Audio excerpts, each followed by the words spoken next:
ਵਾਹਿਗੁਰੂ ਜੀ ਕਾ ਖਾਲਸਾ, ਸ਼੍ਰੀ ਵਾਹਿਗੁਰੂ ਜੀ ਕੀ ਫਤਿਹ। ਅੱਜ ਦਾਸ ਆਪ ਜੀ ਦੇ ਸਨਮੁਖ ਫੇਰ ਹਾਜ਼ਰ ਹੈ ਜੀ। ਗੁਰਬਾਣੀ ਦੀ ਸੇਧ ਨੂੰ ਲੈ ਕੇ ਆਪਣੇ ਜੀਵਨ ਦੇ ਵਿੱਚ ਕਿਸ ਤਰ੍ਹਾਂ ਅਸੀਂ ਧਾਰਨ ਕਰੀਏ।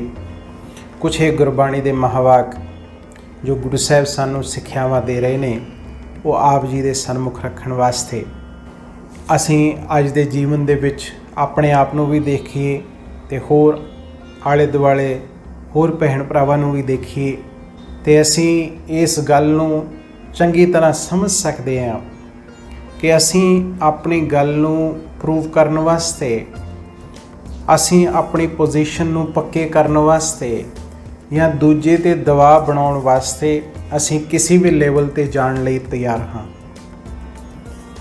ਭਾਵੇਂ ਉਹ ਫੈਮਿਲੀ ਦੀ ਗੱਲ ਹੋਵੇ, ਭਾਵੇਂ ਉਹ ਬਾਹਰ ਕਾਰੋਬਾਰ ਦੀ ਗੱਲ ਹੋਵੇ, ਅਤੇ ਅਸੀਂ ਆਪਣੀ ਗੱਲ ਨੂੰ ਸਿੱਧ ਕਰਨ ਵਾਸਤੇ ਸਾਰੇ ਸਾਡੇ ਰਿਲੇਸ਼ਨ ਸੰਬੰਧਾਂ ਨੂੰ ਇੱਕ ਪਾਸੇ ਸਾਈਡ 'ਤੇ ਰੱਖ ਕੇ ਅਸੀਂ ਕਿਸੇ ਵੀ ਲੈਵਲ ਤੱਕ ਜਾ ਰਹੇ ਹਾਂ। ਉਹ ਵੀ ਅੱਜ ਕੱਲ੍ਹ ਜੇ ਬਾਹਰ ਦੀ ਗੱਲ ਛੱਡ ਵੀ ਦਈਏ ਤਾਂ ਪਰਿਵਾਰਾਂ ਦੇ ਵਿੱਚ ਵੀ ਇਹ ਗੱਲ ਹੈ, ਕੋਈ ਕਿਸੇ ਦੀ ਗੱਲ ਮੰਨਣ ਨੂੰ ਤਿਆਰ ਨਹੀਂ ਹੈਗਾ। ਸਾਰੇ ਇੱਕ ਆਪਣੇ ਆਪ ਨੂੰ ਵੱਧ ਦੱਸਣ ਦੀ ਕੋਸ਼ਿਸ਼ ਕਰਦੇ ਹੈ ਅਤੇ ਜਿੰਨਾ ਹੈਗਾ ਉਸ ਤੋਂ ਜ਼ਿਆਦਾ ਵੀ ਪ੍ਰੋਜੈਕਟ ਕਰਨ ਦੀ ਕੋਸ਼ਿਸ਼ ਕਰਦੇ ਹੈ। ਪਰ ਜੇ ਹੁਣ ਇਸ ਨੂੰ ਵਿਸਤਾਰ ਨਾਲ ਦੇਖੀਏ ਕਿ ਗੁਰਬਾਣੀ ਸਾਨੂੰ ਕੀ ਸੇਧ ਦੇ ਰਹੀ ਹੈ ਅਤੇ ਅਸੀਂ ਜੀਵਨ ਦੇ ਵਿੱਚ ਕੀ ਕਰ ਰਹੇ ਹਾਂ, ਕਿਉਂਕਿ ਗੁਰਬਾਣੀ ਕਹਿਣ ਤੋਂ ਭਾਵ ਗੁਰੂਆਂ ਦੀ ਬਾਣੀ ਜਿਹੜੀ ਸਾਨੂੰ ਜੀਵਨ ਜਿਉਣ ਦੀ ਜਾਂਚ ਸਿਖਾ ਰਹੀ ਹੈ।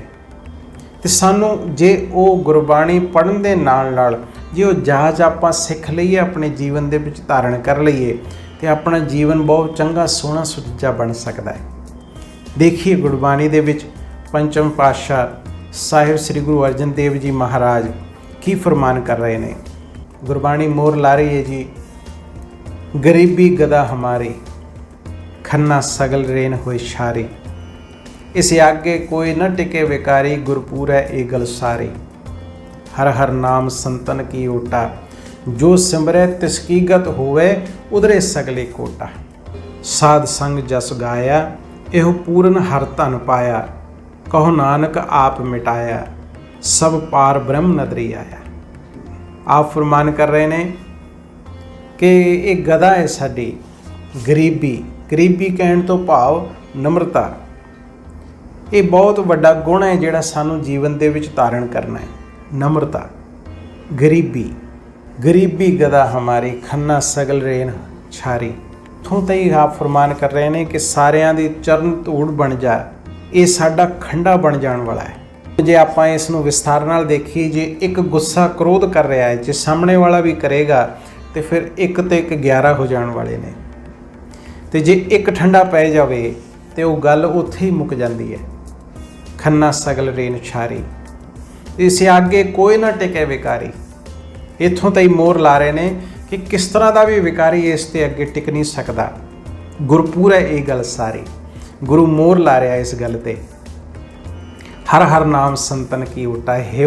ਹੋਣਾ ਕਿਸ ਤਰ੍ਹਾਂ ਹੈ ਕਿ ਅਸੀਂ ਉਹਦੀ ਨਾਮ ਦੀ, ਉਹਦੀ ਯਾਦ ਦੀ ਆਧਾਰ ਨੂੰ ਓਟ ਲੈ ਕੇ ਆਪਣੇ ਜੀਵਨ ਨੂੰ ਚਲਾਉਣਾ ਹੈ। ਹਰ ਹਰ ਨਾਮ ਸੰਤਨ ਕੀ ਓਟਾ, ਜੋ ਸਿਮਰੈ ਤਿਸ ਕੀ ਗਤ ਹੋਵੇ, ਉਧਰੇ ਸਗਲੇ ਕੋਟਾ।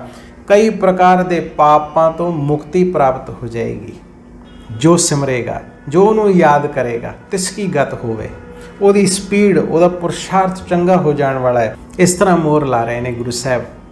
ਅਤੇ ਹੁਣ ਇਸ ਗੱਲ ਨੂੰ ਜੇ ਵਿਸਥਾਰ ਨਾਲ ਦੇਖੀਏ ਤਾਂ ਫਿਰ ਮਨ ਦੇ ਵਿੱਚ ਪ੍ਰਸ਼ਨ ਉੱਠਦਾ ਹੈ, ਅਤੇ ਗਰੀਬੀ ਆ ਕਿਸ ਤਰ੍ਹਾਂ ਸਕਦੀ ਹੈ ਸਾਡੇ ਜੀਵਨ ਦੇ ਵਿੱਚ। ਅਤੇ ਗੁਰਬਾਣੀ ਮੋਹਰ ਲਾ ਰਹੀ ਹੈ, ਗੁਰਮਤਿ ਹਿਰਦੈ ਗਰੀਬੀ ਆਵੇ, ਹਉ ਤਿਸ ਕੋਲ ਕਮਾਇਆ, ਗੁਰਮਤਿ ਹਿਰਦੈ ਗਰੀਬੀ ਆਵੇ। ਗੁਰਮਤਿ ਦੇ ਵਿੱਚ, ਗੁਰੂ ਦੇ ਮਤ ਦੇ ਉੱਤੇ ਚੱਲ ਕੇ ਸਾਡੇ ਵਿੱਚ ਗਰੀਬੀ ਆਉਣ ਵਾਲੀ ਹੈ। ਇਹ ਸਾਡਾ ਵੱਡਾ ਸ਼ਸਤਰ ਬਣ ਜਾਣ ਵਾਲਾ ਹੈ। ਅਸੀਂ ਸੋਚਦੇ ਹਾਂ ਕਿ ਇਹ ਕਮਜ਼ੋਰੀ ਹੈ, ਪਰ ਕਮਜ਼ੋਰੀ ਨਹੀਂ, ਇਹ ਗਰੀਬੀ, ਨਿਮਰਤਾ ਭਾਵ ਇਹ ਸ਼ਕਤੀ ਹੈ, ਇਹ ਪਾਵਰ ਹੈ ਸਾਡੇ ਵਿੱਚ, ਜਿਹੜੇ ਗੁਰੂ ਸਾਹਿਬ ਫਰਮਾਨ ਕਰ ਰਹੇ ਨੇ। ਗੁਰਮਤਿ ਹਿਰਦੈ ਗਰੀਬੀ ਆਵੇ। ਪੰਚਮ ਪਾਤਸ਼ਾਹ ਸੁਖਮਨੀ ਸਾਹਿਬ ਜੀ ਦੇ ਵਿੱਚ ਫਰਮਾਨ ਕਰ ਰਹੇ ਨੇ, ਸਗਲ ਪੁਰਖ ਮੇ ਪੁਰਖ ਪ੍ਰਧਾਨ, ਸਾਧ ਸੰਗ ਜਾ ਕਾ ਮਿਟੈ ਅਭਿਮਾਨ। ਸਾਧ ਸੰਗਤ ਦੇ ਵਿੱਚ ਆ ਕੇ, ਚੰਗੇ ਸੰਗ ਦੇ ਵਿੱਚ ਆ ਕੇ ਅਭਿਮਾਨ ਮਿਟਣ ਵਾਲਾ ਹੈ। ਆਪਸ ਕੋ ਜੋ ਜਾਣੇ ਨੀਚਾ, ਸੋ ਗਨੀਏ ਸਭ ਤੇ ਉੱਚਾ। ਸਾਰਿਆਂ ਤੋਂ ਉੱਚਾ ਕੌਣ ਬਣਨ ਵਾਲਾ ਹੈ? ਜੋ ਸਾਰਿਆਂ ਤੋਂ ਨੀਵਾਂ ਆਪਣੇ ਆਪ ਨੂੰ ਸਮਝਦਾ ਹੈ। ਗੁਰੂ ਸਾਹਿਬ ਤਾਂ ਇੱਥੋਂ ਤੱਕ ਮੋਹਰ ਲਾ ਰਹੇ ਨੇ ਕਿ ਜਿਸ ਨੀਚ ਕੋ ਕੋਈ ਨਾ ਜਾਣੇ, ਨਾਮ ਜਪਤ ਉਹ ਚੌਕੁੰਟ ਮਾਨੇ। ਚੌਕੁੰਟਾਂ ਦੇ ਵਿੱਚ ਉਹਦਾ ਨਾਮ ਮਸ਼ਹੂਰ ਹੋ ਸਕਦਾ ਹੈ ਜਦੋਂ ਉਹ ਪਿਤਾ ਪਰਮਾਤਮਾ ਨੂੰ ਯਾਦ ਕਰਦਾ ਹੈ, ਉਹਦੇ ਦੱਸੇ ਹੋਏ ਮਾਰਗ 'ਤੇ ਚੱਲਦਾ ਹੈ। ਆਪਸ ਕੋ ਜੋ ਜਾਣੇ ਨੀਚਾ, ਸੋ ਗਨੀਏ ਸਭ ਤੇ ਉੱਚਾ। ਜਾਂ ਕਾ ਮਨ ਹੋਏ ਸਗਲ ਕੀ ਰੀਨਾ, ਅੰਮ੍ਰਿਤ ਨਾਮ ਤਿਨ ਘਟ ਘਟ ਚੀਨਾ। ਮਨ ਆਪਣੇ ਤੇ ਬੁਰਾ ਮਿਟਾਨਾ, ਆਪਣੇ ਮਨ ਅੰਦਰੋਂ ਬੁਰੇ ਨੂੰ ਮਿਟਾਉਣ ਦਾ ਹੈ ਪੁਰਸ਼ਾਰਥ ਕਰਨਾ ਹੈ। ਮਨ ਆਪਣੇ ਤੇ ਬੁਰਾ ਮਿਟਾਨਾ, ਪੇਖੇ ਸਗਲ ਸ੍ਰਿਸ਼ਟ ਸਾਜਨਾ। ਪੂਰੀ ਸ੍ਰਿਸ਼ਟੀ ਦੀ ਆਤਮਾਵਾਂ ਨੂੰ ਉਹ ਆਪਣਾ ਸਾਜਨ ਮਿੱਤਰ ਸਮਝਦਾ ਹੈ। ਸਭ ਕੋ ਮੀਤ ਹਮ ਆਪਨ ਕੀਨਾ, ਹਮ ਸਭਨਾ ਕੇ ਸਾਜਨ। ਸੂਖ ਦੂਗ ਜਨ ਸਮਦ੍ਰਿਸ਼ਟੇਤਾ, ਨਾਨਕ ਪਾਪ ਪੁੰਨ ਨਹੀਂ ਲੇਪਾ। ਉਹ ਪਾਪ ਪੁੰਨ ਦੀ ਪਹੁੰਚ ਤੋਂ ਪਰੇ ਹੋ ਜਾਂਦੀਆਂ ਨੇ ਆਤਮਾਵਾਂ, ਫਿਰ ਸੁੱਖ ਦੁੱਖ ਨੂੰ ਸਮਾਨ ਕਰਕੇ ਸਮਝਦੇ ਨੇ, ਜਿਹੜੇ ਆਪਣੇ ਆਪ ਨੂੰ ਨੀਵਾਂ ਸਮਝਦੇ ਨੇ। ਅੱਗੇ ਸ਼ਲੋਕ ਦੇ ਵਿੱਚ ਗੁਰੂ ਸਾਹਿਬ ਫਰਮਾਨ ਕਰ ਰਹੇ ਨੇ, ਸੁਖੀ ਬਸੈ ਮਸਕੀਨੀਆਂ ਆਪ ਨਿਵਾਰ ਤਲੇ। ਜਿਨ੍ਹਾਂ ਆਪਣੇ ਆਪ ਨੂੰ ਗਾੜ ਲਿਆ ਹੈ, ਸੁਖੀ ਬਸਦੇ ਨੇ। ਬੜੇ ਬੜੇ ਹੰਕਾਰੀਆਂ ਨਾਨਕ ਗਰਭ ਗਲੇ। ਉਹਨਾਂ ਦਾ ਬੁਰਾ ਹਸ਼ਰ ਹੁੰਦਾ ਹੈ ਹੰਕਾਰੀ ਮਨੁੱਖਾਂ ਦਾ, ਜਿਹੜੇ ਆਪਣੇ ਹੰਕਾਰ ਦੇ ਵਿੱਚ ਜੀਂਦੇ ਨੇ। ਹੰਕਾਰ ਕਿਸ ਚੀਜ਼ ਦਾ ਕਰਨਾ ਹੈ?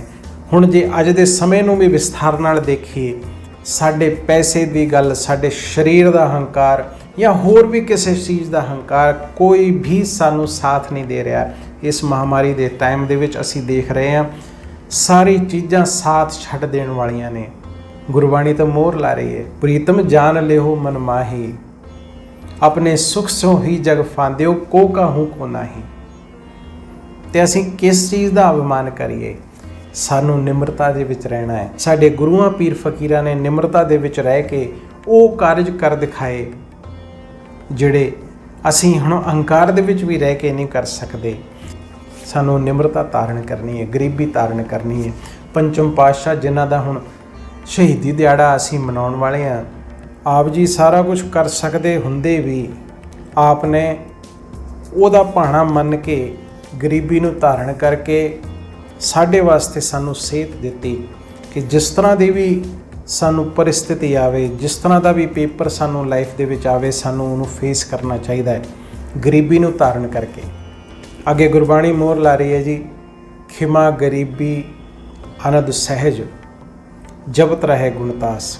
ਕਿ ਜੋ ਮਨੁੱਖ ਆਤਮਾਵਾਂ ਖਿਮਾ ਗਰੀਬੀ ਦੇ ਵਿੱਚ ਰਹਿੰਦੀਆਂ, ਉਹਨਾਂ ਨੂੰ ਜੀਵਨ ਦੇ ਵਿੱਚ ਆਨੰਦ ਖੇੜੇ ਦਾ ਅਨੁਭਵ ਹੁੰਦਾ ਹੈ ਅਤੇ ਨਾਲ ਉਹ ਉਹਦੇ ਯਾਦ ਦੇ ਵਿੱਚ ਰਹਿੰਦੀਆਂ ਨੇ, ਉਹਨੂੰ ਯਾਦ ਕਰਦੇ ਆਪਣੇ ਜੀਵਨ ਬਤੀਤ ਕਰਦੀਆਂ ਨੇ, ਜੀਵਨ ਆਨੰਦ ਖੇੜੇ ਵਿੱਚ ਰਹਿੰਦਾ ਹੈ। ਅਤੇ ਹੁਣ ਗੁਰਬਾਣੀ ਦੀ ਇਸ ਸੇਧ ਨੂੰ ਆਪਣੇ ਜੀਵਨ ਦੇ ਵਿੱਚ ਧਾਰਨ ਕਰਨਾ ਹੈ।